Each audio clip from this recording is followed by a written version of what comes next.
if I understand this correctly, LeBron James has had a tape confiscated. And I started thinking about the type of tape you would have confiscated if you were LeBron James.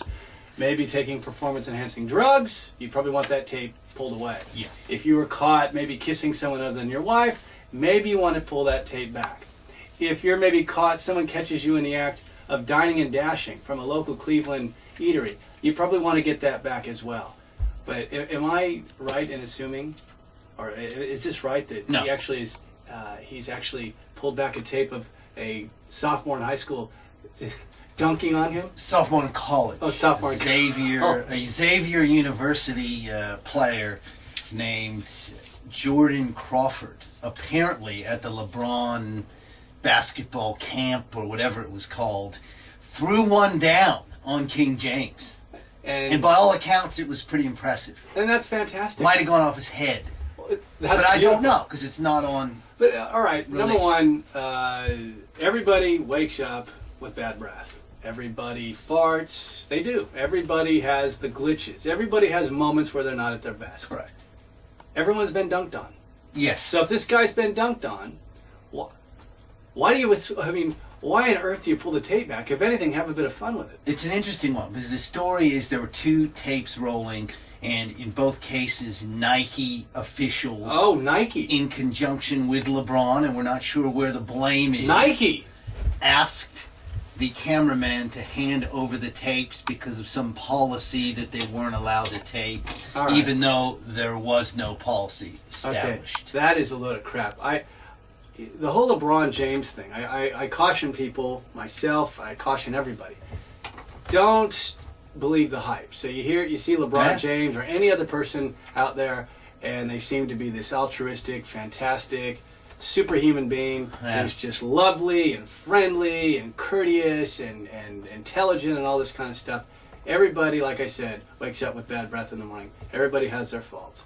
And so don't, and in the media, and you and I have said, look, we haven't seen a lot of things wrong with LeBron. We haven't seen a lot of things that are wrong with LeBron. Oh, no, I agree. However- We've spoken very highly of him, Steve. We have, but for the guy to confiscate a tape because that's somehow going to tarnish the player that he is or the image that he has is absolutely ridiculous. It's absurd, and if Nike's complicit in it, then that is just ridiculous. I wouldn't put that past Nike. I I don't. wouldn't either. I don't like Nike.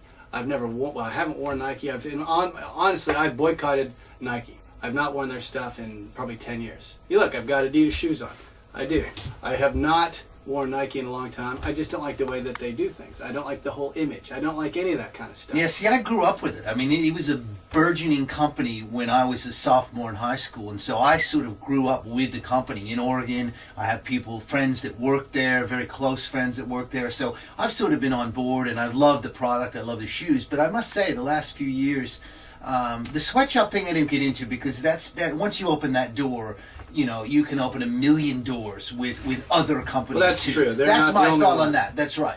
But this kind of stuff, this overly, and it's the same kind of stuff the ESPN's getting close to doing. It's like, you know, they're just starting to own everything. Yeah, it's ridiculous. To the point where they can say to a guy, give me a tape because we don't want a shot of LeBron hitting the internet. I mean, that's ludicrous. The guy's image is of him being an incredible 6'8", 270-pound guy, whatever the hell he is. He's a phenomenal athlete. I mean, who gives a rat's ass if a 18-year-old kid dunked on him?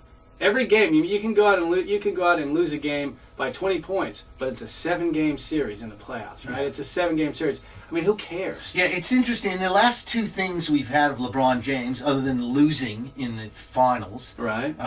Eastern Conference Finals, is not shaking hands. Yeah, didn't shake hands. Of the when he lost, and this tape confiscation thing. That's two things that suddenly are painting him in a different picture. All right, well, I'll give you a third. How about the fact that he didn't show up, he chose not to show up at the press conference? Correct. You're right. That's an obligation that another. every player has in the NBA. You're right. So, yes, so it's... Troubling times in bit of the the kingdom. bit of shine coming off. There's a bit of tarnish, I guess. And let's King remind James. people, he hasn't won a damn thing No, he hasn't. since high school. No, nothing. Well, he didn't go to college, Ed. But, That's right. Yeah, I just think that it's absolutely ridiculous. I don't like Nike. And I just think, you know what? Take LeBron for what he is. He's a great basketball player. Yeah. great basketball player. Probably not a superhuman being. No. Probably not quite the human being that you are, Ed. My dad said to me when he writes things about professional athletes, he usually uses the word "seems like." Seems like is good. Yeah. Because seems like a great guy. Everyone seems Steve like a great McNair, and I mean this with all due respect, seems like a family guy. Well, everybody has, like, again, flaws. Think about it. We all wake up with funky breath. Yeah. That's exactly what I'm saying. Everybody has their warts that they try to hide. And we don't want to turn this into Psych 101, but everybody you bump into on a daily basis, Ed, is as screwed up and has as many insecurities as you and everyone else. That's true. Everybody's trying to make sure that no one else can see it. Yeah. They're all trying to hide it, but we're all insecure and we all have those issues. I agree. And everybody knows it. I agree with you. So let's just let them all out. Let's let everybody know. All right? The other thing, Eddie, that I think some congratulations are in order. How about a congratulations to MMA, huh? Yeah. Mixed martial arts, UFC 100. 100, Ed. They've had 100 of these bouts. I know. In 16 years. Yeah. And I got to be honest with you, when this thing came out 16 years ago, I thought, there's no way in hell this sticks. There's no way this sticks. It's barbaric. Guys are getting the crap beaten out of them. And then I realized, you know what, people love that. Listen, I think the guys that do this are very skilled, very good fighters. Some of them are. Some are incredibly skilled. That, what's his name? St. Pierre, the guy that won. Yeah, very good. There's some mixed martial arts guys going. There's brawlers. You got all kinds that get into the octagon. But you know what? I can't watch it. It's too violent for me, Ed. Did you see that tonight? I saw there the was blood highlights stained all over the canvas. Who the hell needs to see that? It reminds me of the Roman days. Yeah. Going back to the barbarians, the gladiators, getting out and fighting. Someone would make that argument, Steve. You're right. I don't like it. Bread and circuses. I don't consider it a sport.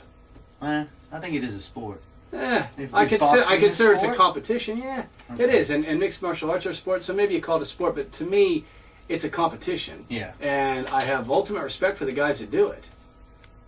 I just think I think that sport or that competition keeps a lot of guys off the street getting into trouble. I bet it does. It's that whole thing. If you legalize drugs, you decriminalize drugs, right? Flip that thing over. MMA keeps a lot of brawlers off the street and out of the jails. I think it does. It gives everybody. It's good. It's like in these downtrodden communities, the after school basketball program that they have. Right. Brings kids in off the street. MMA program. Brings kids in off the street. They're hooping it up. They're staying out of trouble. Yeah. I think that's what the MMA does. Well, this one was so. Congratulations to the huge one tonight in Vegas. Close to 1 million buys. That's pay-per-view buys. And the big winner was Brock Lesnar, who is a former World Wrestling a wrestler and played some football. Horrible watching him. He's a mean-looking guy. Oh, did you see him just thumping the guy's head? And I had to turn away. I couldn't eat it. I could not watch it. I looked down at my pasta and I thought, it's not good.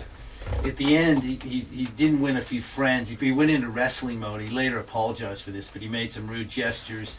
He made fun of taunted the opponent, flipped off the crowd. Not flipped off, but I think he might have given him the 2 fingers up, and then made it. 2 fingers up mean? That's the English, whatever. Up yours? Yeah, exactly. Is that what that is? And apparently he finished the interview by saying, "I'm going to go home and drink a Coors Light. Yes, a Coors Light, because Bud Light won't effing pay me."